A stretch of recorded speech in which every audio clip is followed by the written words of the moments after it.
Hello students, कैसे हो आप सब। We come up with another video of this particular chapter number 5, that is friction. So in this video we will discuss about the question answers and the fill-ups, the exercise, the whole exercise behind this chapter. So I hope you have watched the videos part 1 to 3 of this particular chapter. So if you didn't watch yet, please go and watch it out, and please subscribe to my channel for more such videos. So without wasting a further ado, let's get started the video. So first of all, we will discuss the fill in the blanks. So fill in the blanks में first क्या है, friction always dash any relative motion between the two surfaces that are in contact with each other. Means friction हमेशा कोई भी force जो लगता है दो सरफेसेस के बीच में जब कॉन्टैक्ट होता है तो उसको अपोज करता है. So we write here opposes. Static friction हमेशा स्लाइडिंग फ्रिक्शन से ज़्यादा होता है, तो ग्रेटर लिखेंगे. स्पोर्ट्समैन जो शूज़ यूज़ करता है उसके अंदर स्पाइक्स होते हैं, जिसकी वजह से उसका जो फ्रिक्शन है वो इंक्रीज़ हो जाता है और वो ईजिली मूव कर सकता है. And sprinkling of talcum powder carrom board पे, उससे हम क्या कर सकते हैं, फ्रिक्शन को डिक्रीज़ कर सकते हैं, जिससे स्ट्राइकर ईजिली मूव करता है. Frictional force on an object moving in a fluid depends on it's, उसकी स्पीड पे डिपेंड करता है. और उस शेप को हम क्या बोलते हैं, उस शेप को हम बोलते हैं streamline shape, streamline bodies we can say. ठीक है, जो शेप ऑफ एरोप्लेन होती है वो इफेक्ट्स ऑफ फ्रिक्शन को रिड्यूस करने के लिए हम उसको शेप प्रोवाइड करते हैं. नेक्स्ट है हमारे पास ट्रू फॉल्स. जब बॉडी स्लाइड करती है किसी भी स्मूथ सरफेस पे तो उसके amount of interlocking of irregularities कम हो जाती है, इंक्रीज़ हो जाती है. This is false. अगर कार मूव कर रही है ईस्ट डायरेक्शन में तो फोर्स ऑफ फ्रिक्शन साउथ में लग रहा है, नहीं. फोर्स जो फ्रिक्शन होता है वो अपोजिट डायरेक्शन में लगता है, तो ईस्ट में अगर कार मूव कर रही है तो वेस्ट डायरेक्शन में फ्रिक्शन अप्लाई होगा. Friction depends on how hard the two surfaces press against each other. Yes, true. Sole of shoes, tires of the vehicles are treaded to decrease the effects of friction. So this statement is also a wrong statement. So we write here false. Lubricants, liquid, semi liquid, solids, ये सभी types के lubricants होते हैं. True. Six है, friction को हम increase कर सकते हैं जब हम बॉल बेयरिंग्स को यूज़ करते हैं मूविंग पार्ट्स ऑफ मशीन में. This statement is false. And the seventh is fluid friction को हम मिनिमाइज कर सकते हैं by giving suitable shapes to the objects. Yes, हम उसको ऑब्जेक्ट्स को स्ट्रीमलाइन शेप देते हैं जिससे फ्रिक्शन कम हो जाता है. नेक्स्ट है अब हमारे पास tick the correct options. Suppose आप राइटिंग डेस्क पे एक पोजीशन पे टिल्ट हो गया और उस पर बुक रखी हुई थी. ठीक है, वो स्लाइडिंग डाउन होनी शुरू हो गई है. सो इस फिगर में आपको बताना है कि कौन सी करेक्ट डायरेक्शन है फ्रिक्शनल फोर्स की जो उस पर एक्ट कर रहा है. So option D is correct. Two boys are applying oppositely directed and equal in magnitude forces. आपको पिक्चर में दिख रहा है ये एक दूसरे के अपोजिट में फोर्स को अप्लाई कर रहे हैं. फिर इस केस में जो फोर्स ऑफ फ्रिक्शन होगा between the lower end of the box और ग्राउंड में, उसको हम स्टैटिक फ्रिक्शन बोलते हैं क्योंकि वो रेस्ट स्टेज पे ही है. 4 students were asked to arrange the frictional forces due to rolling, static, sliding friction increasing order में, तो हम उसको कैसे लिखेंगे, rolling, sliding and static. Next is the energy used up in overcoming the friction gets converted mainly into heat energy में वो convert होता है. Rahul rolls a ball on a wooden surface. एक बॉल है, उसने उसको रोल करना शुरू किया. बॉल एक डिस्टेंस पर सर्टेन डिस्टेंस उसने कवर किया before coming to rest. To make the same ball cover a much longer distance, उसको आगे तक चलाने के लिए before coming to rest Rahul को क्या करना होगा, टैल्कम पाउडर का यूज़ करना होगा ताकि वो आगे चली जाए. एक ब्लॉक स्लाइड हो रहा है हॉरिजॉन्टल सरफेस पे. सो फोर्स ऑफ फ्रिक्शन उसके बीच में कब इंक्रीज होगा, जब सेकेंड आइडेंटिकल ब्लॉक हम गिवन ब्लॉक के टॉप पे रख देंगे. अब हमारे पास है answer the following questions, D part. So D part में क्या है, आपको बताना है स्टैटिक फ्रिक्शन रेस्ट की वजह से होता है, स्लाइडिंग फ्रिक्शन स्लाइडिंग की वजह से होता है जब कोई ऑब्जेक्ट स्लाइड करता है. State the meaning of the term rolling friction जब कोई भी ऑब्जेक्ट रोलिंग मोशन में होता है, और फ्लूइड फ्रिक्शन में स्ट्रीमलाइन शेप हम प्रोवाइड करते हैं ताकि वो एयर रेजिस्टेंस से ओवरकम हो जाए। State the likely cause of friction. Friction के कॉजेज़ क्या होते हैं? उसके बीच में इंटरलॉकिंग होती है रफनेस की, दो दो सरफेसेस के बीच में जो एक दूसरे से कांटेक्ट में होते हैं, और फोर्स जो उसको प्रेस कर रहा होता है दो सरफेसेस को एक साथ में, ठीक है। अब फोर्थ है, एक बॉक्स है हमारे पास, वो फ्लोर पे रेस्ट कर रहा है। सो टू मूव इट उसको वेरिएबल फोर्स की ज़रूरत है, तो उसके ऊपर हम कितना फोर्स अप्लाई करेंगे, यहाँ पे 3 पिक्चर्स गिवन हैं। सो आपको बताना है likely value of force of limiting friction कितनी होनी चाहिए। सो 2F से ज़्यादा होनी चाहिए और 3F से कम होनी चाहिए। अब सेकंड क्या है, why does the box stay at rest in the cases corresponding to A और बी। क्योंकि ए और बी में इतना उसमें फोर्स अप्लाई करेंगे वो लेस देन लिमिटिंग फ्रिक्शन है, इसकी वजह से वो वहीं रेस्ट स्टेज पे ही रहेगा। अब आपको डायरेक्शन ऑफ फ्रिक्शनल फोर्सेस बताने हैं इन ईच केस में। सो इसमें रेस्ट पे है, so it is static friction, it is also static friction, और ये स्लाइड होना शुरू हुआ है, so it is sliding friction. ठीक है, अब हम फिफ्थ पे देखते हैं क्या है। काइंड, आपको फ्रिक्शनल फोर्स का जो काइंड है वो बताना है। जब एक बुक को एक कलेक्शन ऑफ सिलेंड्रिकल पेंसिल्स के साथ पुश कर रहे हैं, by is moved by pushing it, so वो कौन सा फ्रिक्शन होगा? That will be rolling friction, क्योंकि वो रोल कर रहे हैं। Why are objects given special shapes. Objects को हम गिव स्पेशल शेप क्यों प्रोवाइड करते हैं? जब वो फ्लूइड से मूव कर रहे होते हैं, क्यों उनको हम स्ट्रीमलाइन शेप प्रोवाइड करते हैं? उस शेप को हम स्ट्रीमलाइन शेप बोलते हैं।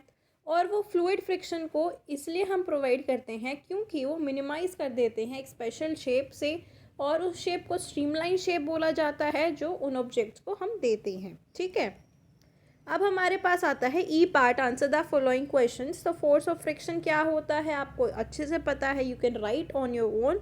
लिस्ट द फैक्टर्स, अभी मैंने ऊपर बताया कि इंटरलॉकिंग्स होती हैं इरेगुलरिटीज़ रफनेस की वजह से, और force pressing the two surfaces together, ये आपके फैक्टर्स आएंगे, और इसका आपको कोई भी एक एग्जांपल देना है, आप अपनी मर्जी से देख सकते हैं। सेकेंड क्वेश्चन पे चलते हैं। So a ball is allowed to roll down an inclined wooden plane from a given height. एक बॉल रोल डाउन हो रही है, ठीक है, जैसे हमें 3 केसेस में दिख रहा है। सो यहाँ पे न्यूज़पेपर रखा है, यहाँ वुलन क्लॉथ और प्लेन ग्लास शीट। तो आपको ये बताना है कि कौन से केस में बॉल ज़्यादा डिस्टेंस को कवर करेगी और ऐसा क्यों है। तो केस सी में बॉल ज़्यादा डिस्टेंस कवर करेगी क्योंकि प्लेन ग्लास शीट बहुत थिन है और बहुत स्मूथ सरफेस होगा उसका, तो इसलिए वो बहुत ज़्यादा उसमें कम जो डिस्टेंस है वो ज़्यादा कवर करेगी, और लेस इंटरलॉकिंग है, लेस फ्रिक्शन है, स्मूथ सरफेस, ये सारी चीज़ें आप इसमें लिख सकते हैं। नेक्स्ट है why sliding friction is slightly less than the static friction. तो आपको एक्सप्लेन करना है इस क्वेश्चन को। सो इसका क्वेश्चन का आंसर क्या होगा? हमें पता है कि जो फ्रिक्शन है वो इंटरलॉकिंग ऑफ इरेगुलरिटीज़ या रफनेस की वजह से होता है। सो स्टैटिक फ्रिक्शन में जो इंटरलॉकिंग्स होती हैं वो बहुत स्ट्रॉन्ग होती है, लेकिन स्लाइडिंग फ्रिक्शन में उसमें लेस टाइम लगता है of getting interlockings of the roughness of the surface, इसीलिए स्लाइडिंग फ्रिक्शन हमेशा स्टैटिक फ्रिक्शन से कम होता है। ठीक है, अब चलते हैं फोर्थ पे। आपको इसके रीजंस बताने हैं जो हमें नीचे स्टेटमेंट्स गिवन है। So first statement is we tend to slip when we step on a banana peel. तो जब भी हम बनाना पील पे स्टेप करते हैं, उसके ऊपर हमारा पैर रखा जाता है या बाय चांस हम रख देते हैं तो हम स्लिप हो जाते हैं। ऐसा क्यों होता है? क्यों? जब हम स्टेप करते हैं बनाना पील पे तो यहाँ पे कोई भी ग्रिप नहीं होती फीट और ग्राउंड के बीच में और बनाना पील के बीच में, तो बहुत लेस फ्रिक्शन की वजह से हम एक्सीडेंटली स्लिप कर जाते हैं। ठीक है, अब है हमारे पास B. So it is easier to push a lighter box than a similar heavy box on the same floor. तो सिमिलर हैवी बॉक्स को पुश करना क्यों मुश्किल है, लाइटर बॉक्स को पुश करना क्यों आसान है सेम फ्लोर पे? ठीक है, तो इसका आंसर क्या होगा कि it is easier to push a lighter box than heavier one, क्योंकि फ्रिक्शन डिपेंड करता है force pressing the two surfaces together पे। सो हैवी बॉक्स एग्जर्ट करेगा ज़्यादा force as compare to the lighter box, तो इसीलिए फ्रिक्शन ज़्यादा होगा हैवी बॉक्स के केस में, सो लाइटर बॉक्स ईजिली पुश हो जाएगा, लेकिन हैवी बॉक्स पुश नहीं हो पाएगा। नेक्स्ट है C, the force needed to start a cart is somewhat greater than the force needed to keep it moving with a uniform speed. तो आप देखो, आपको किसी भी चीज़ को चलाना होता है तो आपको उसको ज़्यादा फोर्स अप्लाई करना पड़ता है, लेकिन अगर आपको उसको यूनिफॉर्म स्टेट में रखना हो तो आपको उसके लिए फोर्स कम लगाना पड़ता है। So force needed to start a cart is greater than the force needed to keep it moving with a uniform speed, क्योंकि जो फोर्स नीड हुआ है, फोर्स की ज़रूरत है, वो अगेंस्ट द स्टैटिक फ्रिक्शन हो रहा है, जो स्ट्रॉन्गर इंटरलॉकिंग्स की वजह से होती है, जो व्हील और फ्लोर के बीच में डायरेक्ट सरफेस कांटेक्ट हो रहा है। सो अगर मोशन स्टार्ट होगा तो कांटेक्ट पॉइंट्स वन सरफेस पे एनफ टाइम नहीं लगेगा so to lock into the contact point of another surface, इसीलिए उसे चलाना मुश्किल है, ना कि यूनिफॉर्म पोजीशन पे रखना। नेक्स्ट है sportsman use shoes fitted with spikes. So sportsman जो शूज़ यूज़ करते हैं उसके अंदर स्पाइक्स प्रेजेंट होती हैं। ऐसा क्यों होता है? ताकि वो इजीली ग्रिप बना सके और वो avoid getting the slip in the field, और वो फ्रिक्शन को इंक्रीज़ कर देता है, जिससे स्पोर्ट्समैन इजीली रन करते हैं। ठीक है, डी हो गया है हमारा। अब ई पे चलते हैं। Ball bearings are used in machines. तो बॉल बेयरिंग्स का यूज़ क्यों किया जाता है मशीन्स के अंदर? सो बॉल बेयरिंग्स का यूज़ इसलिए किया जाता है ताकि फ्रिक्शन को रिड्यूस कर सकें और लोड को सपोर्ट किया जा सके। अब एफ पे चलते हैं। आपको कोई भी दिक्कत हो तो आप मुझसे कमेंट सेक्शन में तभी पूछ सकते हैं। Tyres of the vehicles need to be change regularly. तो कोई भी हम जो व्हीकल्स होते हैं हमारे पास, उसके जो टायर्स होते हैं उसको हम चेंज करवाना पड़ता है हमें उसे। ऐसा क्यों होता है? क्योंकि वियर एंड टियर हो जाता है टायर्स में रेगुलर यूसेज के बाद। सो फ्रिक्शन रोड और टायर्स के बीच में कम हो जाता है, जिसकी वजह से हम स्लिप हो सकते हैं। सो टायर्स को हम चेंज करेंगे ताकि फ्रिक्शन रिड्यूस हो, फ्रिक्शन इंक्रीज़ हो, ताकि हम जो इजीली मूव कर पाए रोड्स पे। ठीक है, अब नेक्स्ट पे चलते हैं, that is G. So machine parts frequently oil और ग्रीस किया जाता है। ऐसा क्यों है? क्योंकि उसके अंदर ऑयलिंग एक लुब्रिकेंट का काम करता है। So machine parts are greased and oiled. क्यों? ताकि फ्रिक्शन रिड्यूस हो पार्ट्स ऑफ मशीन के बीच में और एफिशिएंसी ऑफ मशीन वो इंक्रीज़ कर सके। ठीक है, अब हम चलते हैं नेक्स्ट पार्ट पे। तो नेक्स्ट पार्ट में पूछा है स्पोर्ट्स कार्स एरोप्लेन्स, इनको स्ट्रीमलाइन शेप क्यों प्रोवाइड की गई है? सो एच में क्या है?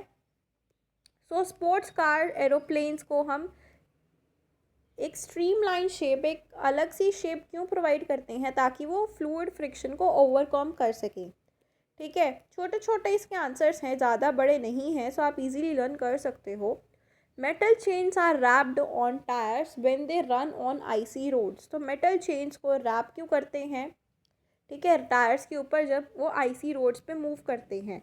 सो ऐसा इसलिए होता है क्योंकि जो मेटल चेन्स होती हैं वो इंक्रीज़ कर देते हैं फ्रिक्शन को बाय इंक्रीजिंग ग्रिप, जिसकी वजह से जो कार है वो स्टॉप हो जाती है। Car help the car to stop after applying the brakes, जिसकी वजह से वो आईसी रोड पे भी रन कर सकते हैं। ठीक है, अब है हमारे पास से नेक्स्ट इज जे। सो जो रोलर्स होते हैं वो यूज़ करते हैं ट्रांसपोर्टिंग लगेज के लिए। रोलर्स को यूज़ किया जाता है ट्रांसपोर्टिंग द लगेज। ऐसा क्यों होता है? क्योंकि वो इजी होते हैं कैरी करने के लिए। So we write here that it is always easier to roll the body than to slide it over a surface. तो rolling motion is easier than the sliding friction.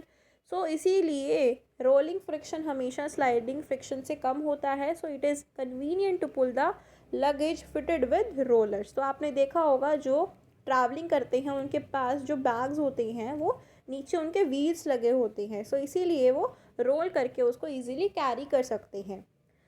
Next, fifth and the last question of this chapter, that is state and explain with examples how friction can help the cause of motion in certain situations. तो आपको बताना है, explain करना है example के साथ कि जो फ्रिक्शन है वो कॉज ऑफ मोशन में कैसे हेल्प करता है सारी सिचुएशंस में। सो इसका आंसर क्या होगा? वी राइट हेयर दैट कि जब भी हम वॉक करते हैं हम ग्राउंड को पुश करते हैं under our feet backward direction में, और फ्रिक्शन की वजह से हमें फॉरवर्ड रिएक्शन मिलता है और ये एक मेन कॉज है मोशन का जिसकी वजह से हम मूव कर सकते हैं। सेकंड क्या सिचुएशन है, व्हीकल्स रन करती हैं रोड पे फ्रिक्शन की वजह से, जिसमें टायर्स और रोड के बीच में एक कॉन्टैक्ट बनता है। फ्रिक्शन हमेशा हेल्प करते हैं हमें राइटिंग में by moving the pain on a paper. तो ये चीज़ें जो सारी सिचुएशंस हैं, इसमें 3 सिचुएशंस मैंने आपको बताई हैं। आपको जो सिचुएशंस आपको पता है आप वो भी लिख सकते हैं, इसमें मेंशन कर सकते हैं, and you have to complete this chapter. ठीक है, तो नेक्स्ट वीडियो में हम नेक्स्ट चैप्टर स्टडी करेंगे, चैप्टर नंबर 6। तो till then stay tuned for the next video. और अगर आपको वीडियो अच्छी लगी हो तो आपको क्या करना है, लाइक करना है, शेयर करना है जितना आप कर सकते हैं, और कोई भी क्वेरी हो आप मुझसे कमेंट सेक्शन में कभी भी पूछ सकते हैं। And most importantly you have to subscribe my YouTube channel for more such related videos. Thank you so much.